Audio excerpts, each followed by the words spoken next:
आमिर साहब, गुजरात में आपकी 2 फिल्में जब रिलीज हुई तो उनको लेकर बड़े विरोध प्रदर्शन हुए, तमाम तरह की दिक्कतें भी हुई। नरेंद्र मोदी को आप कोई माफ कर पाएंगे? दरअसल मैं कौन होता हूं किसी को माफ करने वाला या ना माफ करने वाला।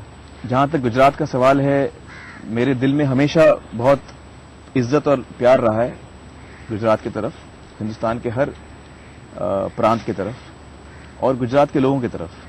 बल्कि मेरा काफी पुराना रिश्ता है, क्योंकि मैं गुजराती थिएटर से आया हूं। मेरा पहला प्ले जो हुआ वो गुजराती प्ले था, जब मैंने पहली दफा मंच पे मैंने काम किया।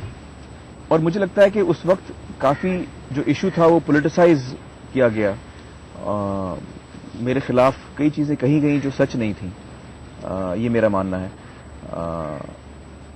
और मेरे समझ से गुजरात के लोगों के दिल में भी मेरे तरफ कोई रंज नहीं है, मुझे ये कभी महसूस नहीं हुआ। लेकिन अगर नरेंद्र मोदी और आप एक मंच पर हों, आप जाएंगे पहले वहां? अगर कभी ऐसा मौका हुआ जहां पे हमें जाना है तो क्यों नहीं, क्या बात है इसमें। लेकिन आपको ऐसा लगता है कि उनकी तरफ से शायद आपके प्रति कोई बात हो या कहीं कोई रंजिश, कोई खलल? ये तो वही बता पाएंगे, मैं कैसे बताऊं। लेकिन कहीं आपको ऐसा महसूस होता है क्या?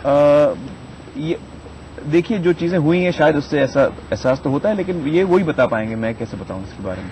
उनसे आप पूछें तो बेहतर होगा। जाहिर सी बात है। आज की डेट में आपको लगता है जो हमारे राजनेता हैं उनके बीच में कोई भी एक ऐसा शख्स है जिसको देखकर आपको लगता है कि हाँ, आस है कि हो सकता है कि कुछ ऐसा नेतृत्व सामने आए जो कि वाकई में हमें 21वीं सदी में एक लीडरशिप की पोजीशन दे सकता है?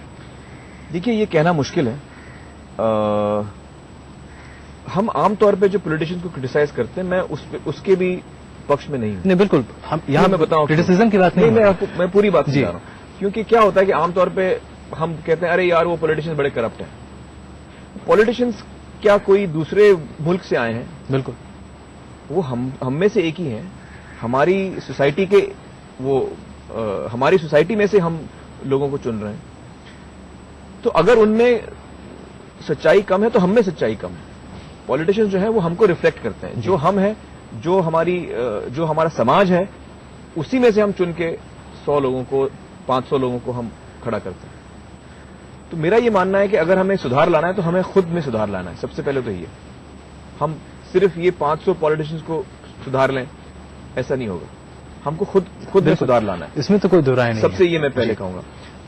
कई पॉलिटिशियंस हैं जो मुझे लगता है कि वो अच्छे इंसान हैं, उनकी सोच अच्छी है, उनमें हिम्मत है, उनमें सच्चाई है।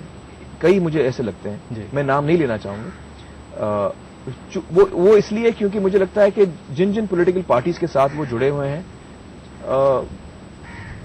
उनमें ऐसे पॉलिटिशियंस भी हैं जो जिनके बारे में मुझे डाउट है, जिनके बारे में मेरे दिल में। आप टोटलिटी में नहीं कह पा रहे हैं? मैं टोटलिटी में नहीं कह पाऊंगा, क्योंकि जब तक वो पॉलिटिकल पार्टी भी एक टोटली सच्चाई के रास्ते पे नहीं चले जी, और वो ऐसे हर इंसान को दूर हटा दे जो सही नहीं है, तब तक मैं वो कह नहीं पाऊंगा। एक छोटा सा जवाब चाहूंगा, क्योंकि हमारे पास जरा इस बात है, फिर से एक ब्रेक आने वाला होगा। राहुल गांधी भी तमाम तरह से पूरे देश भर में भ्रमण कर रहे हैं, कुछ वैसा ही जैसा कि गुप्त तरीके से आपने भी किया। शायद गुप्त तरीके से नहीं, वो तो सार्वजनिक तरीके से, लेकिन अचानक अवतरित हो जाते हैं, वो भी किसी दलित के घर पर कहीं पर भी अचानक पहुंच जाते हैं।